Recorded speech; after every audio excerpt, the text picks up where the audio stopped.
بندہ مومن خود سے کوشش کر کے، اچھی منصوبہ بندی کر کے، اچھی پلاننگ کر کے بھی اتنی دیر تک کامیاب نہیں ہو سکتا جب تک اسے اللہ تعالیٰ کی مدد حاصل نہ ہو۔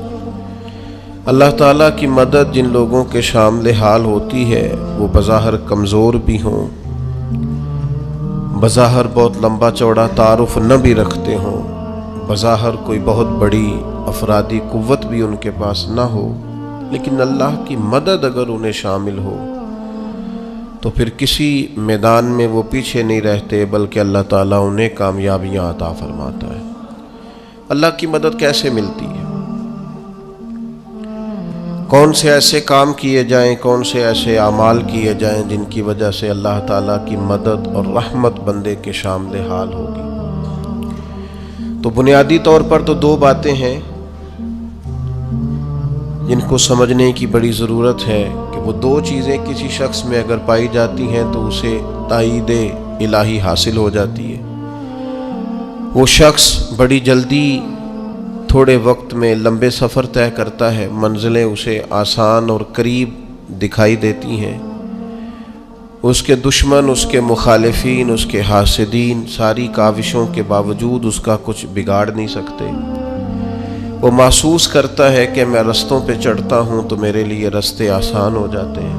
دو بنیادی چیزیں، ایک ایمان کامل کی دولت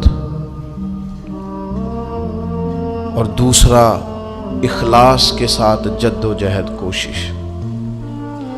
یہ دو چیزیں ایسی ہیں جو اللہ کی مدد انسان کو دلاتی ہیں۔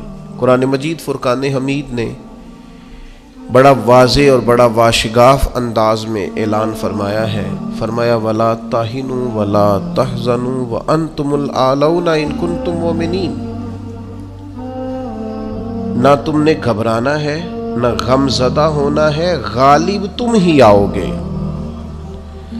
غلبہ تمہارے نصیب میں لکھا ہے، شرط صرف اتنی ہے ان کنتم مومنین، اگر تم کامل مومن ہو تو۔ اگر تم مومن ہو تو غلبہ تمہیں ملے گا، فتح تمہیں ملے گی، مدد تمہاری کی جائے گی، شرط یہ ہے کہ تم کامل مومن ہو۔ اور دوسرا فرمایا والذین جاہدوا فینا لنہدینہم سبلنا، جو لوگ ہمارے رستے میں جد و جہد کرتے ہیں ہم ضرور انہیں رستہ عطا فرما دیتے ہیں۔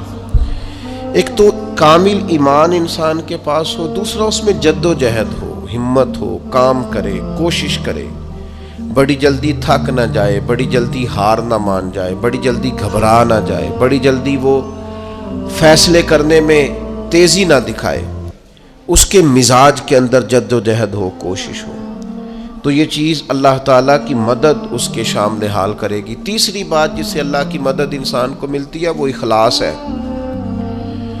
جو لوگ ریاکاری کر رہے ہوتے ہیں وہ تو دولت اور شہرت کے رستے پہ ہوتے ہیں، اقتدار کے رستے پہ ہوتے ہیں، راہ خدا پہ تو ہوتے ہی نہیں۔ تو راہ خدا پہ جو لوگ ہوتے ہیں انہیں مدد نصیب ہوتی ہے، اس کے لیے اپنی نیتوں اور اپنے ارادوں کو ٹھیک رکھنا، اپنی نیتوں کا وضو رکھنا بڑا ضروری ہوتا ہے۔ جن لوگوں کے اندر اخلاص ہوتا ہے انہیں اللہ کی مدد ملتی ہے۔ جو ریاکار ہوتے ہیں، تصنع بناوٹ والے ہوتے ہیں، وہ تو صرف ماحول کے اندر اپنے حق میں رائے قائم کرنا چاہتے ہیں، ان کو مدد الہی کیسے ملے گی؟ چوتھی بات یہ ہے کہ مدد ملتی ہے نماز پڑھنے سے، اور مدد ملتی ہے صبر کرنے سے۔ جلد بازوں کو، بے صبروں کو، کم ہمتوں کو مدد نہیں ملتی۔ جو حکمت سے زیادہ جذباتیت کے قائل ہوں، تدبر اور فہم و فراست کی بجائے جلد بازی ان کا مزاج ہو، ان کو مدد کیسے ملے گی؟ آپ میں ٹھہراؤ ہو، حوصلہ ہو، صبر ہو تو اللہ کی مدد آ جاتی ہے۔ قرآن مجید نے فرمایا یا ایھا الذین آمنوا استعینوا بالصبر والصلاۃ، اے ایمان والو صبر اور نماز سے مدد مانگو، یہ تمہارے مددگار ہیں۔ آپ نبی پاک علیہ السلام کی مقدس سیرت پاک کو دیکھیں، کوئی بھی وقت آیا تو حضور نے نماز پڑھی ہے، چاند گرہن ہو گیا، سورج گرہن ہو گیا، بارش نہیں ہوتی، زیادہ ہو رہی ہے، جنگیں ہو رہی ہیں، کوئی بھی موقع آیا ہے تو اللہ کے رسول نے مصلی بچھا لیا ہے.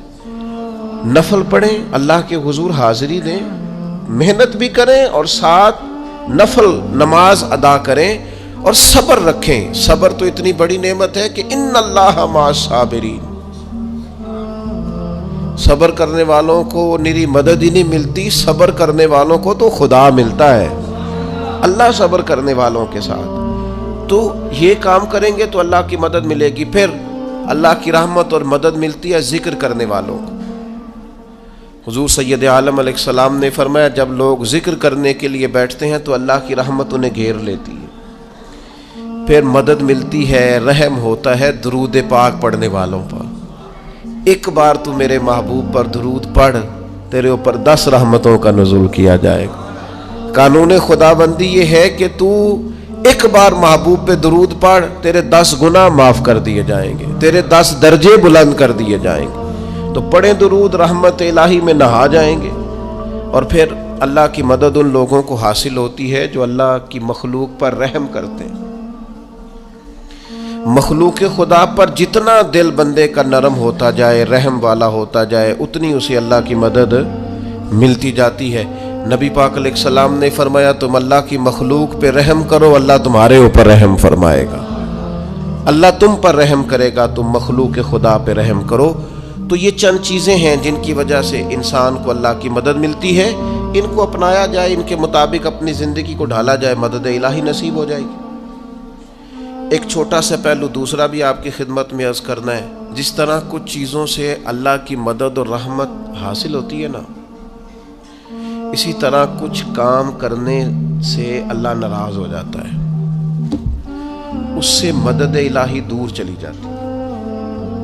سب سے پہلی چیز یہ ہے کہ جب لوگ اللہ کی یاد سے منہ موڑتے ہیں نا، تو اللہ فرماتا ہے وَمَنْ أَعْرَضَ عَنْ ذِكْرِي فَإِنَّ لَهُ مَعِيشَةً ضَنْكًا. اگر تم میری یاد سے منہ موڑو گے تو میں تمہارے لیے زندگی تنگ کر دوں گا. تمہاری معیشت تنگ ہو جائے گی اگر تم نے میری یاد سے منہ پھیر لی. اللہ کے ذکر سے اور اس کی یاد سے منہ پھیر کر فقط اپنے بازو کی قوت پر بھروسہ کرنا، یہ کوئی عقل مندی اور دانش مندی کی علامت نہیں ہے. دوسری بات یاد رکھیں، جو لوگ بے یقین ہوتے ہیں نا، یقین کی دولت جن کے پاس نہیں ہوتی، ان کے پاس بھی اللہ کی مدد نہیں ہوتی. اللہ کی مدد تو یقین والے لوگوں کو ملتی ہے. جن لوگوں کا یقین مضبوط ہوتا ہے نا، ان کو مدد ملتی. اور پھر جو مستقل ڈیوٹی کرتے ہیں، مستقل تھوڑا سا کام کرنے کے بعد جو تھک جائے، تھوڑی سی کوشش کے بعد جو پریشان ہو جائے، ان لوگوں کو اللہ کی مدد نہیں ملا کرتی. اللہ کی مدد ان لوگوں کو ملتی ہے جو مستقل کوئی کام کرتے ہیں، جو کوئی ڈیوٹی کرتے ہیں، جو کوئی کام سر انجام دیتے ہیں. اسی طرح جو لوگ مستقل کام کرتے ہیں انہیں مدد ملتی ہے. جو مستقل مزاج نہیں ہوتے انہیں اللہ کی مدد نصیب نہیں ہوتی. ان الذین قالوا ربنا اللہ ثم استقاموا تتنزل علیہم الملائکہ.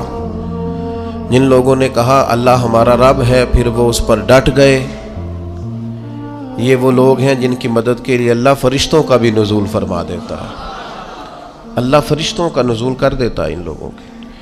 تو مستقل کام کرنے سے اللہ کی مدد ملتی ہے. تو جو لوگ مستقل مزاج نہیں ہوتے وہ اس سے معاذ اللہ محروم ہو جاتے ہیں. پھر ظلم سے اللہ کی مدد روٹ جاتی ہے. جب لوگ ظلم اور زیادتی کرتے ہیں پھر انہیں اللہ کی مدد نصیب نہیں ہوتی. کسی معاشرے میں بھی اگر ظلم عام ہو جاتا ہے تو وہاں سے رحمت الہی روٹ جاتی ہے. پھر اسی طریقے سے جو لوگ تسنع کرتے ہیں، ریاکاری کرتے ہیں، نبی کریم علیہ السلام نے فرمایا کہ اللہ قیامت کے دن کچھ لوگوں سے فرمائے گا ان سے جا کے اجر مانگو جنہیں دکھانے کے لیے تم نے عمل کیے تھے، میرے لیے تو کیے ہی نہیں. اللہ کی مدد روٹ گئی، ناراض ہو گئی. تو ایسے لوگوں سے بھی مدد الہی ناراض ہو جاتی ہے. پھر رزق حرام